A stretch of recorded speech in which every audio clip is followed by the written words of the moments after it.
Hello student, very warm welcome to our UPSC beginner channel.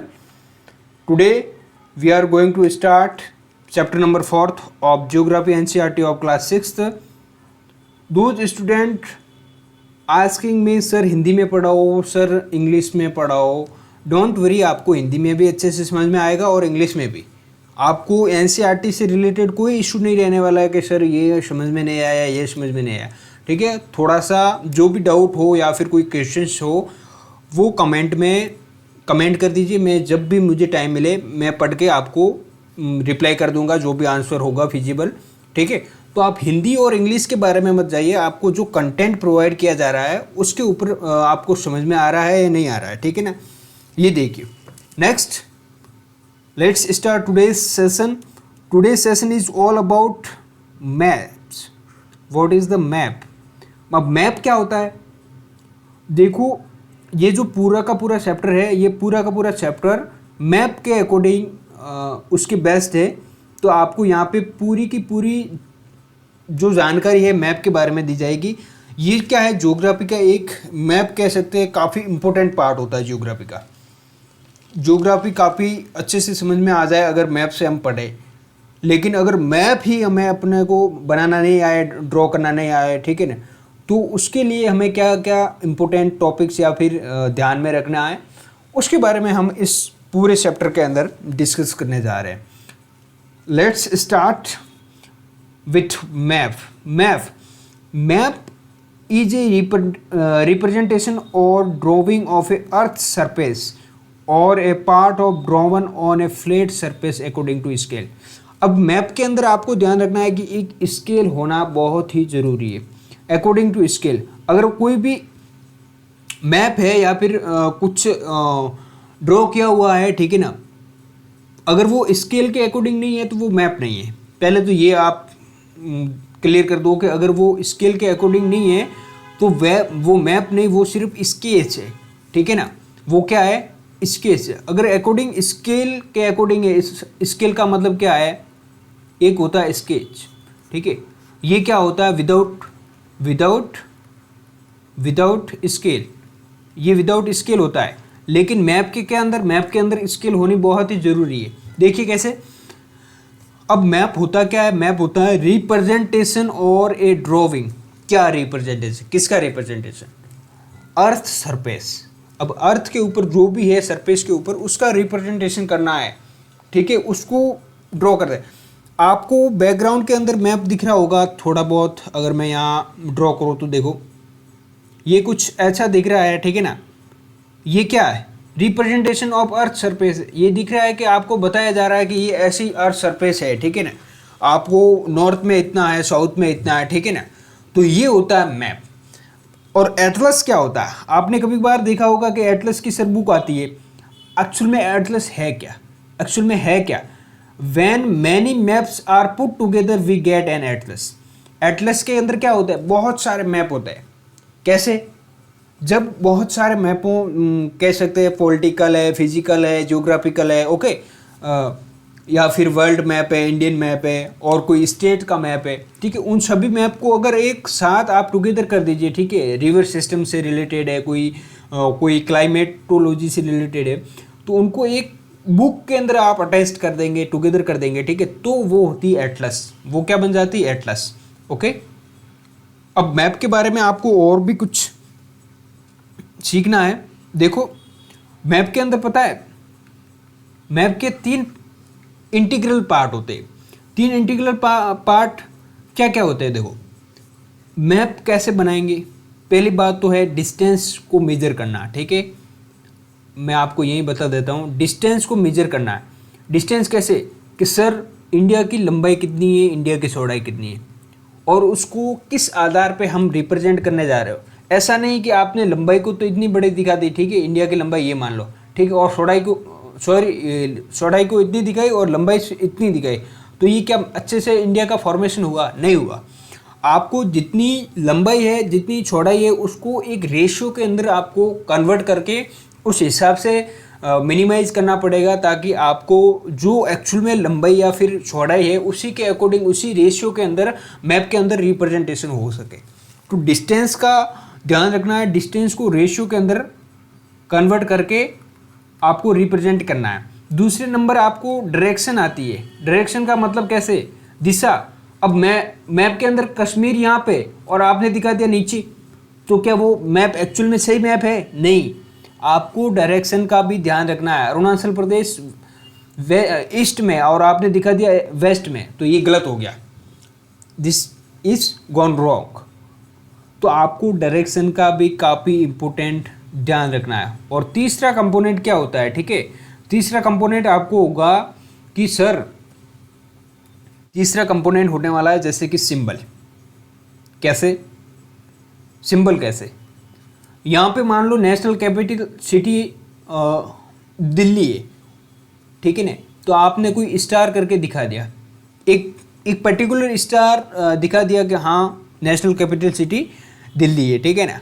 अगर आप जाएंगे जैसे कि गुजरात की राजधानी क्या है, गांधीनगर, तो गांधीनगर को आपने एक स्पेसिफिक कैरेक्टर से या फिर सिंबल से दर्शा दिया कि हाँ गुजरात की राजधानी ये है। अब चाहेंगे लखनऊ किसकी राजधानी है, तो यूपी की, तो लखनऊ को एक स्पेसिफिक कैरेक्टर से या फिर सिंबल से दर्शाएंगे। तो इस प्रकार से मैप के 3 पार्ट होते हैं। मैप को दर्शाने के लिए डिस्टेंस को रेशियो के अंदर कन्वर्ट करके उसको रिप्रेजेंट करना होता है। डायरेक्शन को ध्यान से, डायरेक्शन को आपको पता है नॉर्थ ऊपर की ओर होता है, ईस्ट और वेस्ट साउथ आपको अरेंज करना पड़ता है, ठीक है। ये तो हो गया मैप। और एटलस हो गया, जब बहुत सारे मैप है उनको आपने अटैच करके एक बुक बना दी, ठीक है, तब क्या बनता है, एटलस बनता है, ठीक है। अब चलते हैं मैप के कितने प्रकार होते हैं sir, physical map, political map और थीमेटिक मैप क्या है, बताइए ज़रा। आपको हमेशा आप कभी मार्केट में जाओ तो आपको ये आस्क या फिर पूछना पड़ता है कि बुक शॉप पे भी आप जाएंगे तो उनको पूछेंगे कि एक वर्ल्ड का मैप दीजिए, तो वो बोलेंगे कि वर्ल्ड मैप फिजिकल चाहिए या फिर पॉलिटिकल चाहिए। तो आप बोलेंगे कि मुझे फिजिकल नहीं चाहिए, मुझे पॉलिटिकल चाहिए। अब फिजिकल क्या और पॉलिटिकल क्या है? फिजिकल के अंदर क्या है, जियोग्राफिकल रिप्रेजेंटेशन होता है, जियोग्राफिकल रिप्रेजेंटेशन जियोग्राफिकल रिप्रेजेंटेशन होता है, ठीक है, फिजिकल। और पॉलिटिकल के अंदर क्या है, पॉलिटिकल के अंदर होता है पॉलिटिकल रिप्रेजेंटेशन। मतलब सर क्या बताने जा रहे हो, समझ में नहीं आया, जस्ट ए सेकंड, ये लिख देता हूँ मैं, पॉलिटिकल रिप्रेजेंटेशन, ओके। कैसे, इसके अंदर जियोग्राफिकल कैसे, कि इसकी बाउंड्री कहाँ तक है, ये नहीं होता है। ये इसके अंदर क्या होता है कि इस माना कि ये कोई यूनाइटेड स्टेट्स ऑफ अमेरिका है, ठीक है, यूएसए, इसके अंदर माना कि यहाँ पे रॉकी पर्वत है, यहाँ अपलेशियन पहाड़ है, ठीक है, यहाँ मैदान है, ठीक है, यहाँ मिसिसिपी और मिसौरी नदियाँ बहती है। तो ये जो हुआ जियोग्राफिकल रिप्रेजेंटेशन, कैसे, जियोग्राफी इंडिकेट, जैसे कि यहाँ नदी है तो वो जियोग्राफिकली वहाँ पे मौजूद है नदी। लेकिन पॉलिटिकल ये क्या है, ये एक काल्पनिक कह सकते हैं या फिर कह सकते हैं काल्पनिक रिप्रेजेंटेशन होता है। उसके अंदर आपको एक्चुअल में होता कुछ नहीं है, आपको दिखाया जाता है काल्पनिक रिप्रेजेंटेशन।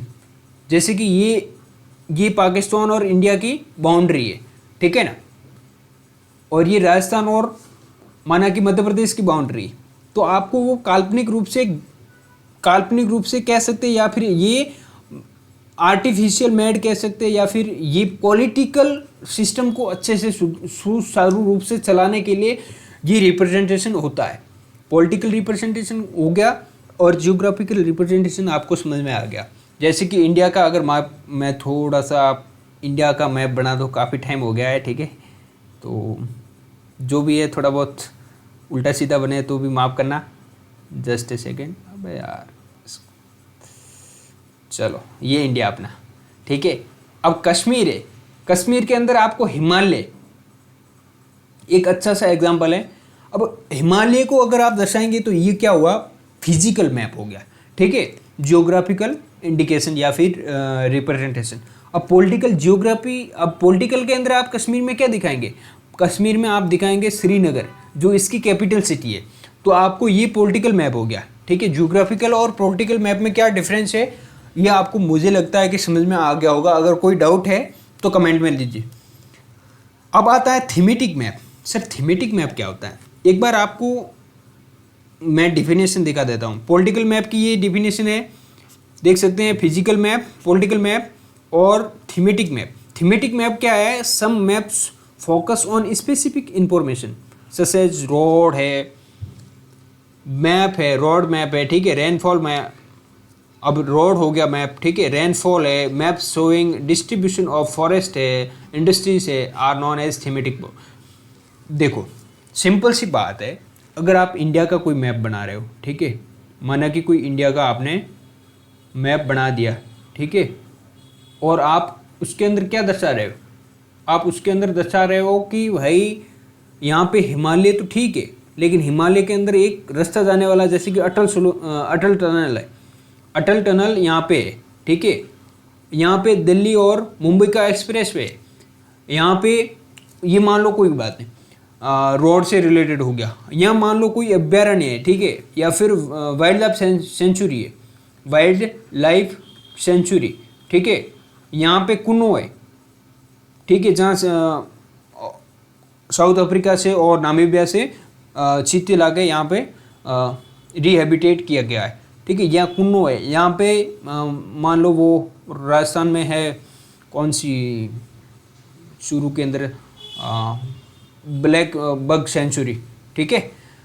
तो इस प्रकार से कोई रिप्रेजेंटेशन होगा, या फिर इसके अंदर डिजर्ट है, या फिर इसके अंदर क्या है, वेस्टर्न घाट के अंदर काफ़ी ज़्यादा वनस्पति ज़्यादा है, यहाँ पे नदी है कि डेल्टा ज़्यादा है, तो ये रिप्रेजेंटेशन क्या करता है, ये आपको एक स्पेसिफिक जानकारी देते हैं, जैसे कि आपके हाँ कि यहाँ रोड ज़्यादा अवेलेबल है या फिर नहीं है, इसके अंदर क्या कह सकते हैं कि हम उस सिटी के अंदर जा रहे हैं, उसके अंदर जू, स्पेसिफिक चिड़ियाघर है या नहीं उस सिटी के अंदर, हमें एंजॉय करना है जू के बारे में। तो ये स्पेसिफिक जो जानकारी देता है ये थीमेटिक मैप होता है। पॉलिटिकल मैप जो पॉलिटिकल सिस्टम को अच्छे से सुदृढ़ रूप से चलाने के लिए रिप्रेजेंटेशन किया जाता है, उसको पॉलिटिकल मैप किया जाता है कहते हैं। या फिर फिजिकल मैप वो होता है, वो मैप होते हैं जो जियोग्राफिकल इंडिकेशन को रिप्रेजेंटेशन करते हैं या फिर रिप्रेजेंट करते हैं अच्छे से, ठीक है, वो हो गया physical map. Next move two components of maps. अब मैप के क्या कंपोनेंट होते हैं, ठीक है, मैंने बता दिया, ठीक है, मैप के 3 कंपोनेंट होते हैं, कौन कौन से? डिस्टेंस, ठीक है, आपको पता होनी चाहिए कि भाई इंडिया की यहाँ से यहाँ कितनी डिस्टेंस है, ठीक है ना, ये आपको पता होनी चाहिए, ठीक है। अगर आप इंडिया को इतना बड़ा दिखा रहे हो, ठीक है, और बाकी वाले देशों को छोटा सा दिखा, तो ये क्या है, फिजिबल मैप नहीं होने वाला, ये आपको, ये फिर मैप नहीं कहेंगे इसको फिर क्या कहेंगे, इसको मैप नहीं कहेंगे, इसको एक स्केच कहेंगे। स्केच का मतलब एक कह सकते हैं रफ डायग्राम। डिस्टेंस दूसरा कंपोनेंट होता है डायरेक्शन क्या है, ठीक है, अगर यही इंडिया है, आपने इस तरह दिखा दिया, यहाँ पे तमिलनाडु दिखा दिया और यहाँ कश्मीर दिखा दिया, तो ये रॉन्ग होने वाला, ठीक है ना, तो ध्यान रखना डायरेक्शन क्या है। तीसरे नंबर आपको कुछ सिंबल भी दिखाने हैं, कैसे, यहाँ कैपिटल सिटी है, यहाँ कोस्टल सिटी मुंबई है, ठीक है, यहाँ कोस्टल हार्बर कोलकाता है, तो इस प्रकार से ये रिप्रेजेंटेशन होता है। Okay, next move to distance के अंदर हम पर्टिकुलर पार्ट हम डिस्टेंस पढ़ने वाले हैं। डिस्टेंस क्या होता है, देखो इसके अंदर आपको ये करना होता है, डिस्टेंस माना कि एक एज्यूम करते हैं कि माना कि ये डिस्टेंस है 50 किलोमीटर है, ठीक है, 50 किलोमीटर एक डिस्टेंस है। आपको मैप के अंदर दिखाना है कि 50 किलोमीटर एक सॉरी कोई जगह है, उसका हम मैप दिखा रहे हैं या फिर अपने विलेज का ही मैप बना रहे हैं, ठीक है। तो अब 50 किलोमीटर छोड़ा तो पेज ले नहीं पाएंगे आप, ठीक है, क्या ये पेज के बराबर है? नहीं, इतना बड़ा पेज लेंगे तो वो मैप थोड़ा ही हो गया, वो तो एक्चुअल में फिजिकल प्रॉपर्टी होगी या फिर वही रिप्रेजेंटेशन करने की कहाँ ज़रूरत है, वो तो 50 किलोमीटर छोड़ा पेज नहीं होता। अब 50 किलोमीटर छोड़े को अब इसको किसके अंदर, इसको हमें 10 सेंटीमीटर वाले पेज के अंदर कन्वर्ट करना है। तो उसको पेज के अंदर कन्वर्ट करने के लिए हमें क्या स्केल की ज़रूरत होती है, कैसे, हमने पहले तो मेजर कर दिया कि ये 50 किलोमीटर लंबा एरिया है और इसको कन्वर्ट करेंगे 10 सेंटीमीटर में, तो 1 सेंटीमीटर इज इक्वल टू कितना हो गया, 1 सेंटीमीटर इज इक्वल टू हो गया 5 किलोमीटर। जब आप मैप का रिप्रेजेंटेशन कर रहे हो, ठीक है, माना कि ये आपका पेज है, ठीक है, 10 सेंटीमीटर का, 10 सेंटीमीटर का पेज है और आपने जब इसको डिवाइड किया, मान लो इस तरह से डिवाइड कर रहे हैं आप, ठीक है, तो आपको यहाँ पे आप एक 5 किलोमीटर दिखा रहे हैं, ये 10 किलोमीटर हो गया, ये 15, 20, 25, ठीक है, इस प्रकार से आपने ये रिप्रेजेंट कर दिया। तो ये क्या है, माना कि ये कोई एरिया है, ये इस प्रकार से कोई एरिया है, ठीक है। जस्ट ए सेकेंड, थोड़ा सा यार अच्छा कर लो मैं आपके लिए ताकि आपको समझ में आए। देखो,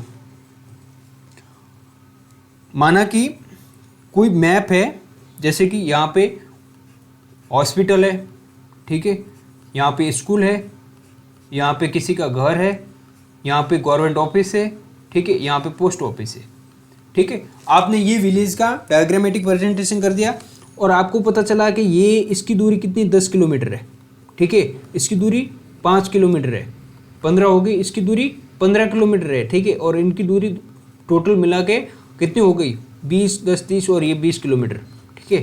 तो आपको यहाँ प्रेजेंट करना होगा कि 10 किलोमीटर तक हॉस्पिटल है, तो ओके 10 किलोमीटर अच्छे से हॉस्पिटल बना देंगे, ठीक है। 5 किलोमीटर क्या है, स्कूल है, तो फिर 5 किलोमीटर हॉस्पिटल के जस्ट पास में 5 किलोमीटर तक स्कूल बना देंगे। ये हॉस्पिटल बन गया अपना, ये स्कूल बन गई, ओके।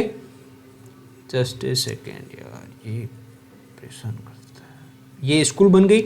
और नेक्स्ट मूव टू, ये क्या हो गया, ये किसी का होम है, होम कितने 15 किलोमीटर में। अब यहाँ से आप 15 किलोमीटर मापेंगे तो यहाँ लगभग यहाँ तक आएगा, ठीक है, 30 तक।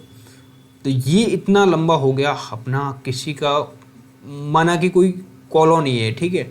तो आपको रिप्रेजेंटेशन कैसे करना है, कैसे मैप बनता है, आपको मैं एक आइडियल रूप से कह सकता हूँ या फिर समझा रहा हूँ। फिर पोस्ट ऑफिस है 20 किलोमीटर, गवर्नमेंट ऑफिस और पोस्ट ऑफिस है वो 20 किलोमीटर, तो यहाँ पे आप कह सकते हैं गवर्नमेंट ऑफिस और पोस्ट ऑफिस, ठीक है।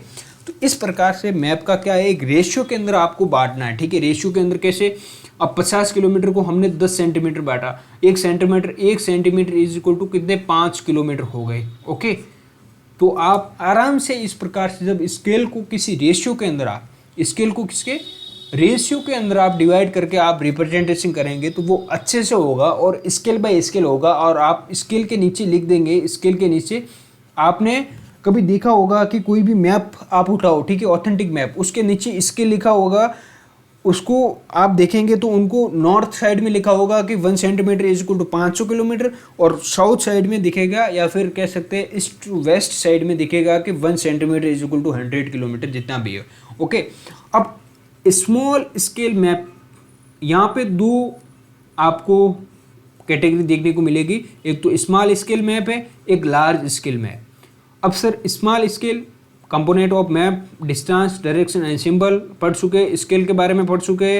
अब स्मॉल स्केल मैप ये क्या होता है, देखो आपको क्या करना है, आपको माना कि वर्ल्ड मैप बनाना है। क्या मैप बनाना, वर्ल्ड मैप। वर्ल्ड मैप बनाना है तो कितना लंबा चौड़ा वर्ल्ड है, ठीक है, मान लो। तो आपको क्या करना पड़ेगा, जो स्केल है, ठीक है, 1 सेंटीमीटर इज इक्वल टू काफ़ी ज़्यादा, माना कि 500 किलोमीटर की वो क्या है, 1 centimetre is equal to 500 kilometre की दूरी लेनी पड़ेगी। इसका मतलब क्या है, ये जो दूरी है, दूरी के कंपैरिजन में स्केल काफ़ी छोटा है, कह सकते हैं ना। 1 सेंटीमीटर 500 किलोमीटर की तुलना में 1 सेंटीमीटर आप ले रहे हो, ठीक है। 500 किलोमीटर जो लंबी दूरी के अंदर जो भी ज्योग्राफिकल इंडिकेशन है या फिर पॉलिटिकल रिप्रेजेंटेशन करना है वो 1 सेंटीमीटर में ही करना है। मान लो 500 किलोमीटर में क्या क्या हो सकता है, ठीक है, वो 1 सेंटीमीटर में आपको रिप्रेजेंट करना है। उसके अंदर क्या होता है, स्मॉल स्केल के अंदर आपको किसी बड़ी दूरी को या फिर काफ़ी बड़ी दूरी को आप एक छोटे से पोर्शन में दिखाने की कोशिश करते हैं या फिर रिप्रेजेंटेशन या रिप्रेजेंट करने की कोशिश करते हैं, तो इसको स्मॉल स्केल मैप करना है, ठीक है। एग्जांपल आप वर्ल्ड मैप देख सकते हैं, ठीक है। अब आते हैं, माना कि आपको क्या है, अब आते हैं लार्ज स्केल मैप। इसके अंदर आप देखो किसी विलेज का मैप बनाना है। अब विलेज का मैप बनाएंगे, ठीक है, तो वो हाईएस्ट 3 किलोमीटर तो विलेज लंबा है, ठीक है, 3 किलोमीटर लंबा है। तो आप 1 सेंटीमीटर इज इक्वल टू आप क्या देंगे, 500 मीटर, 500 मीटर। अब देखो 500 मीटर के कंपैरिजन में जो 500 मीटर एरिया के अंदर जो स्थिति है या उसको आप 1 सेंटीमीटर में दिखा रहे हो, ठीक है, तो कितना लार्ज हुआ ना। लार्ज एरिया कैसे, 500 मीटर का एरिया आप 1 सेंटीमीटर में दिखा रहे हो, मतलब 1 सेंटीमीटर कितना बड़ा हो गया। और यहाँ पे 500, सॉरी यहाँ मीटर है, ठीक है, यहाँ मीटर है, यहाँ किलोमीटर है, ठीक है। यहाँ 500 किलोमीटर का 1 सेंटीमीटर में, यहाँ 500 मीटर का 1 सेंटीमीटर में। तो ध्यान रखना, लार्ज स्केल और स्मॉल स्केल, लार्ज स्केल के अंदर सेंटीमीटर का जो रेशियो है या फिर मान है वो काफ़ी बड़ा होता है, और स्मॉल स्केल के अंदर काफ़ी छोटा हो जाता है। स्मॉल स्केल मतलब काफ़ी छोटे छोटे टुकड़ों के अंदर या फिर विभाजित होना पड़ता है। 1 सेंटीमीटर को 500 किलोमीटर के अंदर डिवाइड होना पड़ता है स्मॉल स्केल में। लार्ज स्केल में 1 सेंटीमीटर को ओनली 500 मीटर में ही डिवाइड होना पड़ता है।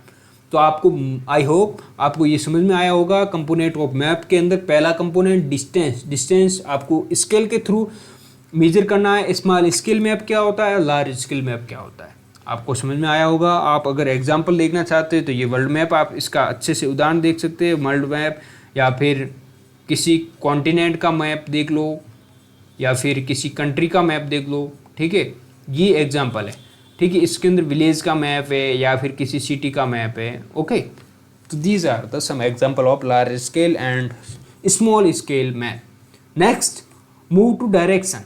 अब देखो सर, डायरेक्शन क्या होती है।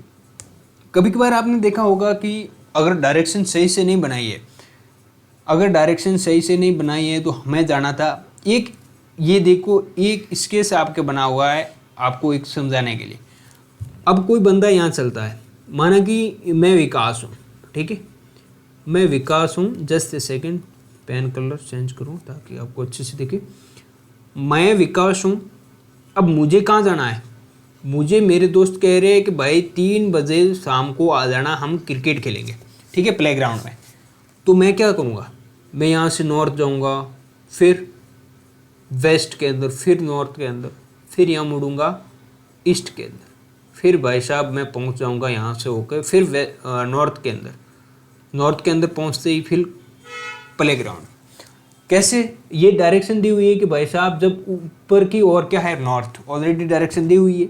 अब आपको पता नहीं है कि नॉर्थ किधर है, साउथ किधर है, ठीक है, तो आप मैप को अच्छे से रिप्रेजेंट नहीं कर पाएंगे। जैसे कि मेरे दोस्त यहाँ खड़े हैं और मुझे नहीं पता कि यार प्लेग्राउंड कहाँ है, मुझे नहीं पता कि प्लेग्राउंड कहाँ है, तो मैं कैसे पता करूँगा। तो दोस्त क्या कहेगा, तू तेरे घर से चल, हाँ ठीक है, बाहर निकल, फिर वेस्ट मूव, ठीक है, थोड़े आगे जाने के बाद 500 मीटर या फिर कह सकते हैं 150 मीटर, उसके बाद में आप तू नॉर्थ की ओर चलना, नॉर्थ की ओर 1 किलोमीटर चलने के बाद फिर वापस आप तू कहाँ, ईस्ट की ओर मुड़। तो इस प्रकार से मैं प्लेग्राउंड के गेट तक मैं पहुंच जाऊंगा और वो लेने मुझे आ जाएंगे। तो ये तो हुआ एक डायरेक्शन का रोल। डायरेक्शन क्या होती है, देखो कंपास के अंदर आपने कंपास देखा होगा, ठीक है, कंपास क्या हुआ, यहाँ पे डायग्राम बना हुआ, मैंने एक अच्छे से आपको समझाने के लिए बड़ा डायग्राम लिया है। नॉर्थ, साउथ, ईस्ट, वेस्ट, ठीक है, ये कंपास के 4 पार्ट है, 4 डायरेक्शन है, और इनको बोलेंगे कोऑर्डिनल पॉइंट। इनको क्या बोलते हैं, कोऑर्डिनल पॉइंट, इनको क्या बोलते हैं, कोऑर्डिनल पॉइंट बोलते हैं। ध्यान रखना, कोऑर्डिनल पॉइंट क्या होते हैं, cardinal point is the point where compass actually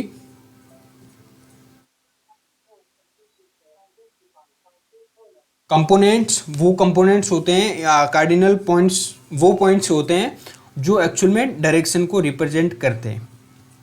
देखो, अब आपको पता होगा कि सर नॉर्थ, एक आपको कभी कन्फ्यूजन होगा कि सर नॉर्थ हमेशा ऊपर की साइड में क्यों होता है, क्यों दर्शाते हैं। जैसे कि बाई चांस आप मुंह इस साइड करके बैठे हो, ठीक है, और आपको ये किताब पकड़ी हुई है, ठीक है, तो आपको नॉर्थ इस साइड में दिखेगा। तो आपको एज्यूम करके चलना है कि माना कि नॉर्थ क्या है, नॉर्थ क्या है, ऊपर की ओर है। तो ये एक स्टैंडर्ड है, कन्वेंशन के हिसाब से माना गया है कि नॉर्थ हमेशा ऊपर की ओर है। लेकिन नॉर्थ ऊपर हो नीचे हो ये मैटर तब करता है जब आपको, ये नॉर्थ ऊपर होने का रीज़न क्या है, ये आपको एक स्टैंडर्ड के रूप में मानना है कि आप जब भी बैठे तो नॉर्थ हमेशा ऊपर की ओर देख के माना या फिर बैठे। ये कैसे, ये इस प्रकार से कि जब भी कोई मैप का फॉर्मेशन या फिर रिप्रेजेंटेशन किया जाएगा तो नॉर्थ को हमेशा ऊपर की ओर दर्शाया जाएगा। एक इंटरनेशनल कन्वेंशन के थ्रू ये हुआ है, ठीक है ना, नॉर्थ को हमेशा ऊपर की ओर दर्शाया जाएगा ताकि जो भी है पूरे विश्व के अंदर जो भी मैप से रिलेटेड कोई भी रिप्रेजेंटेशन होगा तो उसके अंदर सेम स्केल या फिर सेम डायरेक्शन का प्रयोग होगा। अब अगर बाई चांस नॉर्थ उत्तर के अंदर है, ठीक है, ऊपर की ओर है, ठीक है, इस साइड नॉर्थ है, तो हमेशा ऑब्वियस बात है कि ईस्ट किस साइड होगा, वेस्ट किस साइड होगा। और अगर आपको हिंदी में नहीं पता तो मैं आपको हिंदी में लिख देता हूँ। बहुत से बच्चों की यही कंप्लेन रहती है कि सर आप हिंदी में नहीं पढ़ाते। अरे कम से कम यूपीएससी आप तैयारी कर रहे हो तो कम से कम थोड़ी बहुत इनका, अरे सॉरी क्या लिखते हैं मैंने, दिशा नहीं लिखना था, ठीक है, ये प्रॉब्लम होती है मेरे हिंदी में, ठीक है। अब यहाँ पे आपको पूर्व लिखना है, पश्चिम लिखना है। यहाँ पश्चिम कैसे आ गया, कहाँ से आ गया पश्चिम भाई, यहाँ से, यहाँ नहीं आता है पश्चिम, ठीक है, ये पश्चिम है, जस्ट ए सेकेंड, ठीक है, पश्चिम। और ये हो गया साउथ को क्या बोलते हैं, साउथ को दक्षिण बोलते हैं, ठीक है, उत्तर दक्षिण पूर्व पश्चिम हो गया। तो डायरेक्शन होगी। डायरेक्शन क्यों इंपॉर्टेंट है, डायरेक्शन आपको, मुझे लगता है कि मैंने ये एग्जांपल देके आपको डायरेक्शन का जो फंडा है वो कंप्लीट कर दिया। Direction is very important due to determine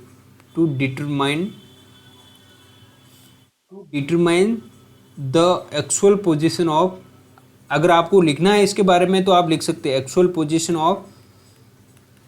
position of anything. तो ये इसलिए डायरेक्शन इंपॉर्टेंट है कि भाई तू किस डायरेक्शन में कहाँ खड़ा है, ठीक है।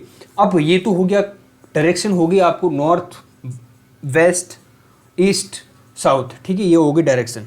अब चलते हैं कार्डिनल पॉइंट हो गए। कार्डिनल पॉइंट 4 पॉइंट होते हैं, कंपास के पॉइंट है, नॉर्थ ईस्ट वेस्ट और साउथ, ये पॉइंट है, ये आपको याद रखना, या फिर नहीं रखो तो भी यही कार्डिनल पॉइंट है और कुछ है नहीं, ठीक है, जो याद रखना है रखो, ठीक है। अब है intermediate direction. Sir intermediate direction क्या होती है बताइए। देखो, ये काफ़ी इंपॉर्टेंट होने वाला, मैं आपको यहाँ पे डायग्राम से समझा देता हूँ। ये ईस्ट है, ये नॉर्थ है, ये साउथ है, ये वेस्ट है, ओके। अब इंटरमीडिएट क्या होगा डायरेक्शन, कि सर कोई बंदा यहाँ खड़ा है तो मैं क्या बोलूँगा, वो नॉर्थ में है या ईस्ट में, नहीं, उनको न तो उसको नॉर्थ में बोलना न ईस्ट में बोलना, बल्कि उसको बोलना नॉर्थ ईस्ट में, एनी, यहाँ लिखा होगा वो एनी, ठीक है। अब देखो कोई बंदा यहाँ पे नॉर्थ ईस्ट में, सर इसके अंदर यहाँ पे खड़ा होगा तो इसको बोलेंगे साउथ ईस्ट, ठीक है, इसको बोलेंगे साउथ ईस्ट, इसको बोलेंगे नॉर्थ ईस्ट, इसको बोलेंगे क्या, साउथ वेस्ट, और इसको बोलेंगे नॉर्थ वेस्ट, ठीक है। आपको इंटरमीडिएट का मतलब ही आपको समझना है कि इनके बीच की कुछ डायरेक्शन, ताकि और भी जो स्थिति है वो क्लियरली हमें पता चल सके कि एक्चुअल में इस बंदे की या फिर इस वस्तु की पोजीशन कहाँ है, किस डायरेक्शन में है। तो ये इंटरमीडिएट, अगर आपको हिंदी में मैं बताऊं तो ये नॉर्थ है, ये उत्तर है, ये पूर्व है, इसको बोलेंगे उत्तर पूर्व, ठीक है। उत्तर पूर्व, भारत के उत्तर पूर्व राज्य के नाम बताइए, 7 सिस्टर, ठीक है, असम, मेघालय, मणिपुर, नागालैंड, अरुणाचल प्रदेश, सिक्किम, ठीक है, Tripura, these are the 7 sisters of India, ठीक है, सिचुएटेड या फिर located in north east part of India, okay. Next move to south east, अब इसको बोलेंगे दक्षिण पूर्व, ठीक है। दक्षिण पूर्व कैसे, ये दक्षिण हो गया, ये पूर्व हो गया, इसको बोलेंगे दक्षिण पश्चिम। अब यार हिंदी वालों आपको ये समझना ही पड़ेगा, ठीक है, थोड़ा टाइम ज़्यादा लग जाएगा, ठीक है। ये होगा उत्तर पश्चिम, समझ लो, ठीक है, ये मैंने पश्चिम लिखा है, ओके। तो आपको इंटरमीडिएट डायरेक्शन आपको पता होगी या फिर समझ में आ गई होगी कि सर इंटरमीडिएट डायरेक्शन क्या होती है, ठीक है, आपको लगभग समझ में आ गई, आई होप दैट। आपको मेन तो डायरेक्शन ध्यान रखनी, हमेशा उत्तर को एक ऊपर की साइड अपने मुंह की ओर या फिर अपने जिस साइड में आप घूम के बैठे उस डायरेक्शन को क्या बोलना है, उत्तर की ओर, ठीक है। जिस साइड में बैठे हो, जब आप कम से कम एक या फिर डायग्राम या फिर डायरी वगैरह में काम कर रहे होते हैं तब इसको। एक ये रिप्रेजेंटेशन आप देख सकते हैं, नॉर्थ है, साउथ है, ईस्ट है, वेस्ट है, इसके अंदर जो इंटरमीडिएट डायरेक्शन दी हुई है ये देख सकते हैं, ठीक है। अब चलते हैं सिंबल।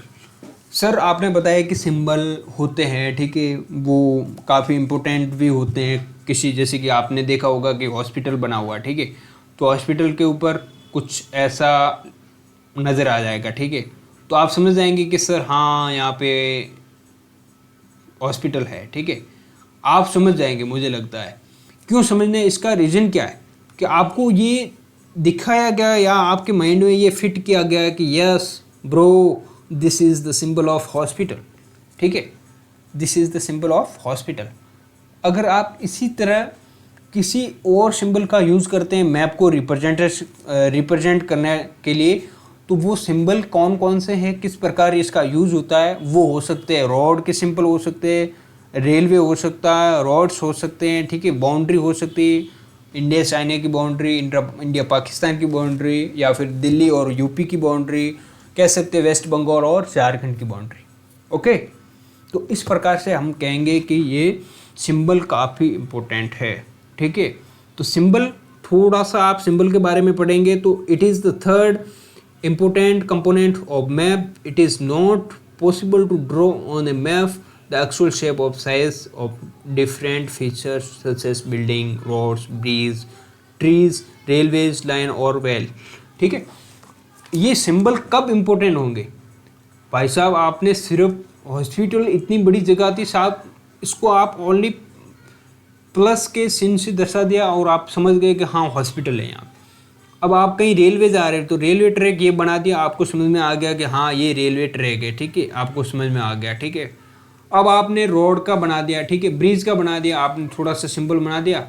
अगर आप एक्चुअल उसी पोजीशन को आप वहाँ पे ड्रॉ करेंगे मैप में, तो क्या जो मैप है सारी की सारी चीज़ों को क्या विदाउट सिंबल या फिर कह सकेंगे उसको रिप्रेजेंट कर पाएगा, नहीं कर पाएगा, पॉसिबल भी नहीं है। अगर आप सिर्फ एक डायग्राम या फिर एक पेज ले रहे हो, ठीक है, 10 सेंटीमीटर बाई 10 सेंटीमीटर, ठीक है, आप इसके अंदर आप एक बड़े से ब्रिज को अगर रिप्रेजेंट कर रहे हो, ठीक है, तो ये नहीं होने वाला, पॉसिबल नहीं है, क्योंकि आप उसको सिंबल से ही दर्शाना होगा, ठीक है। अब वाइल्ड लाइफ सेंचुरी है, ठीक है, सिर्फ हिरण को दर्शा दो, ठीक है, काफ़ी है, हो गया काम, कि यहाँ आपको समझ में आ जाएगा हाँ यहाँ पे कुछ है। घास है तो सिर्फ एक ये कंडीशन दिखा दो, ठीक है। अब ये इम्पोर्टेंट जो सिंबल है आप देख सकते हैं, रोड गेज या फिर मीटर गेज, ये जो भी है ये इम्पोर्टेंट है। रोड के लिए ब्रॉड गेज और मीटर गेज, ठीक है, ये देखो रोड के लिए ये सिंबल होता है, ठीक है, बाउंड्री के लिए ये सिंबल होते हैं, देख सकते हैं, river, well, tank, canal, bridge, ये रिवर है, वेल है, ये टैंक है कोई, ठीक है, ये कैनल है, ये ब्रिज।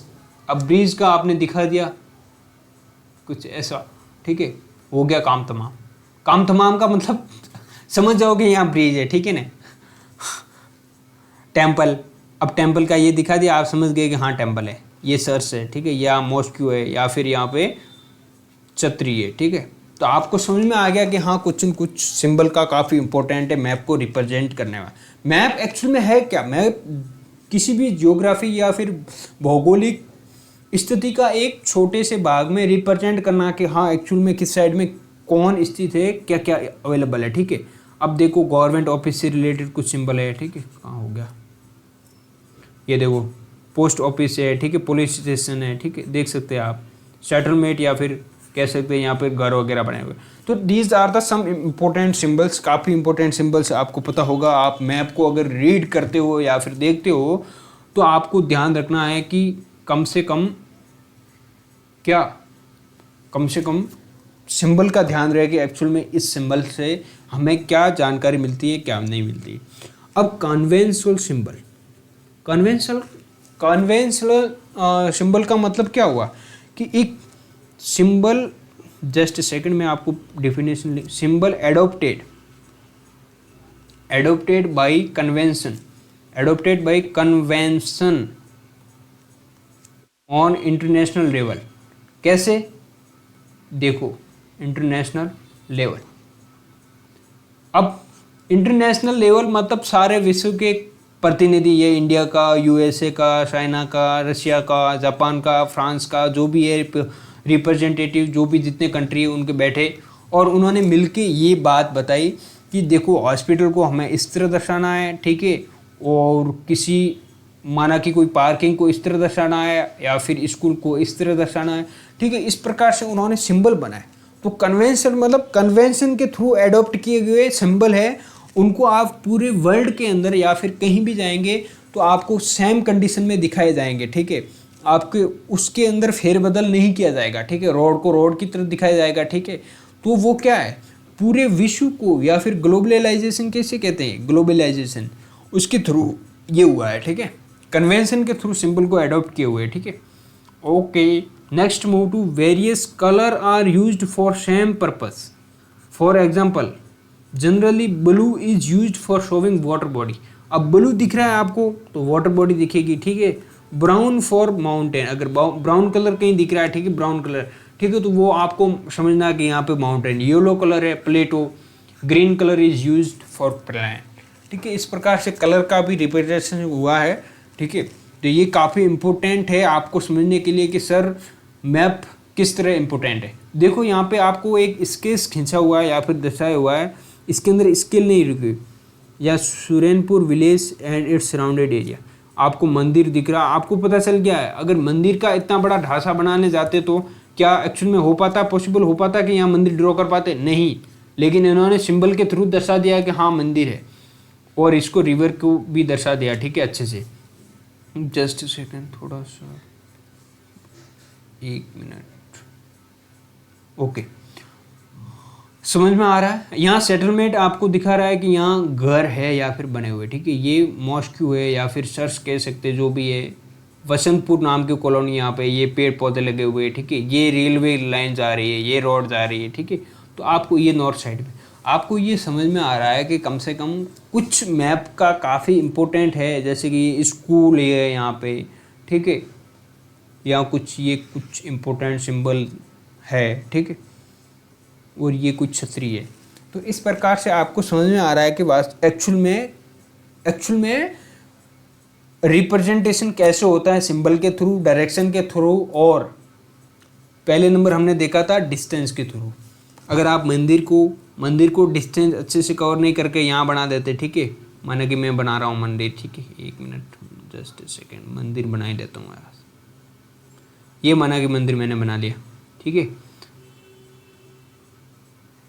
ये अगर मंदिर यहाँ बना देता, ठीक है, तो कोई देखने आता, तो यहाँ तो रोड के पास में मंदिर था, यहाँ से कोई चल के आ जाता, कोई बात नहीं भैया मैं इधर से ही आ जाता, और यहाँ ढूंढता, नहीं मिलता। ये होता है डिस्टेंस या फिर डायरेक्शन या फिर सिंबल का इम्पोर्टेंट मैप को ड्रॉ करते वक्त। अब नेक्स्ट चलते हैं स्केच पे। अब स्केच क्या है? Sketch is a drawing mainly based on memory and spot observation and not to skill.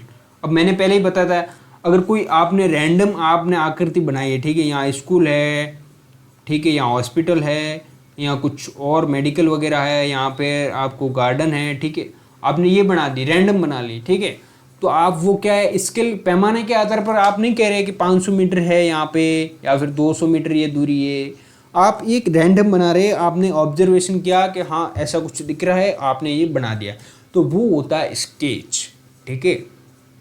जैसे कि मेरा डायग्राम बना रहे आपने, ये मेरा डायग्राम है, ठीक है, टोपी पहनी हुई है, ठीक है।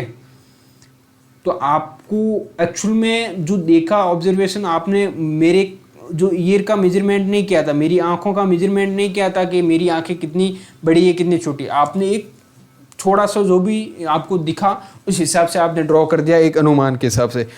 ये स्केच कैसे वर्क करता है? जैसे कि हम क्लास में बैठे हैं, मैं और मोहित बैठे हैं, ठीक है, ये मेरे पास मोहित बैठा है।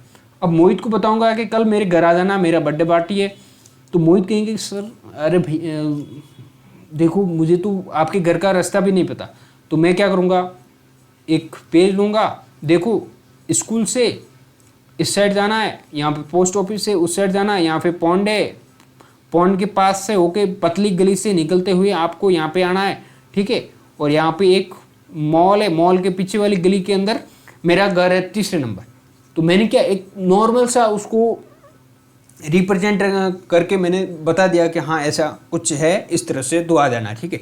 तो वो एक्चुअल में मेजरमेंट नहीं पता, उसको नहीं पता है कि यहाँ पे एक्चुअल में 95 मीटर ही चलना है या फिर 100 मीटर ही चलना है, उसको नहीं पता, लेकिन वो एक्चुअल में समझ गया है कि ये क्या होता है, ठीक है। तो ये होता है इसके इसका इंपॉर्टेंट।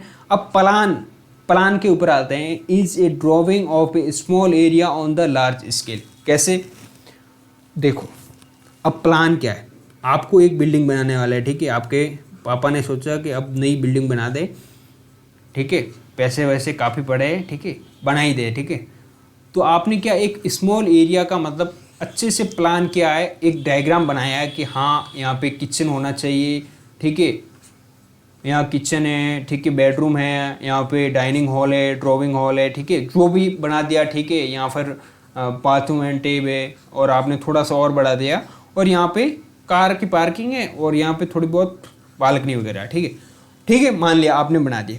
तो प्लान क्या है, is a drawing of A small area on a large scale. जब आप लार्ज स्केल पे कुछ प्लान करने वाले, ठीक है, लार्ज स्केल पे आप एक छोटी छोटी ड्राइंग को मेजर करके आप बनाते हो, तो वो प्लान होता है, ठीक है। नेक्स्ट मूव टू, ये हो गया आपका चैप्टर कंप्लीट। आई होप पूरा चैप्टर है आपको समझ में आया होगा। अगर कुछ डाउट रहा है तो कमेंट में पूछिए, ठीक है। आई होप वेरी वेल आपको समझ में आया होगा, ठीक है। अगर आपको समझ में आया है तो आपके लिए एक काम करना है, ठीक है, आपको ये एक्सरसाइज करनी है, इसके अंदर आपको ये क्वेश्चन करने हैं, ठीक है, क्वेश्चन ये करने हैं, ठीक है। और मैं कहता हूँ यूपीएससी के लिए मैटर करता है कि आपकी एनसीईआरटी कंप्लीट होनी चाहिए अच्छे से, एक एक पॉइंट, वो बेसिक पार्ट है। आपको अच्छे से एनसीईआरटी अगर कंप्लीट है तो आपको, अगर एनसीईआरटी कंप्लीट है तो आपको जो न्यूज़पेपर है पढ़ने में सरलता होगी। उसके जो एडिटोरियल पेज है न्यूज़पेपर के, उसकी जो क्या बात कर रहा है, ठीक है, किससे रिलेटेड बात कर रहा है, किस भौगोलिक स्थिति की बात कर रहा है, तो वो भी आपको समझने में आसानी होगी। जो भी जीएस पेपर है पूरा का पूरा जीएस जनरल स्टडी है, जनरल स्टडी के बारे में भी आपको समझने में काफ़ी सहायता मिलेगी, काफ़ी सिंप्लिसिटी रहेगी, ठीक है। तो इसलिए आप एनसीईआरटी पढ़िए। इसलिए जो टॉपर्स है, अब जो भी टॉपर्स को देखिए वो रिकमेंड करेगा कि आपको एनसीईआरटी ही पढ़नी है, ठीक है ना। तो आप धीरे धीरे अपने साथ बढ़ते चलिए। एक एक चैप्टर अगर एक दिन में कंप्लीट करते जाएंगे तो आप एक साल के अंदर या फिर 1 ईयर के अंदर 365 चैप्टर कंप्लीट हो जाएंगे आपके। तो देखिए, जो शुरुआत होती है हमेशा छोटी होती है, वो कहाँ तक पहुँचेगी वो आपको डिटरमाइन करना है। आपको इस चैनल के साथ जुड़े हुए रहना है, नहीं रहना है, ठीक है, ये आपको मैटर करता है। एक्चुअल में आपको जो कमेंट करके मुझे ये बताना होगा कि जो मैं पढ़ा रहा हूँ वो आपको समझ में आया नहीं आया, कुछ डाउट है, कुछ सुधार करना है, या फिर कुछ हिंदी इंग्लिश वाला कुछ प्रॉब्लम आ रही है तो आप बता सकते हैं। और नेक्स्ट बात है कि आप यहाँ जाके टेलीग्राम पे ज्वाइन कर दीजिए, ताकि कुछ भी इम्पोर्टेंट जानकारी हो आपको यहाँ पे शेयर करके मिल जाएगी, ठीक है। नोट्स वगैरह भी यहाँ अवेलेबल है, ठीक है, तो वहाँ जाके देखिए। ये जो पूरी की पूरी स्लाइड है, ये स्लाइड भी वहाँ मिल जाएगी, ठीक है। Thank you for watching. अगर वीडियो अच्छा लगा हो तो दोस्तों को भी बताओ, वो भी पढ़ने लग जाएंगे। अगर आप आईएएस बनने जा रहे हो तो दोस्त को भी बनाओ, ताकि 2 आईएएस बन जाएंगे अपने ग्रुप में, ठीक है। Okay, thank you.